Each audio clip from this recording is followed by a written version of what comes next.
আবারও রেললাইন পারাপার করতে গিয়ে ঘটল বিপত্তি।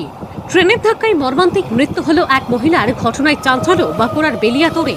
স্থানীয় সূত্রে জানা গেছে, রেল পারাপার করতে গিয়ে ট্রেনের ধাক্কায় মৃত্যু হয়েছে এক মহিলার। জানা যায়, আজ সকাল 9:15-তে বাঁকুড়া থেকে মশাগ্রাম গামী ট্রেন যাওয়ার সময়তেই এই দুর্ঘটনাটি ঘটেছে। বেলিয়াতোড় রেল স্টেশন এলাকার বনগ্রামের সাইডের রেলপথে এই মর্মান্তিক দুর্ঘটনাটি ঘটেছে।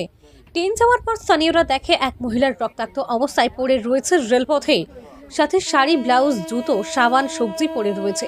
সাথে সাথে স্থানীয়রা ভিড় জমায় ওই রেলপথে। এই ঘটনার খবর পেয়ে তড়িঘড়ি ঘটনাস্থলে আসে বেলিয়াতোড় থানার পুলিশ এবং বাঁকুড়া জিআরপিএফ এর আধিকারিকরা।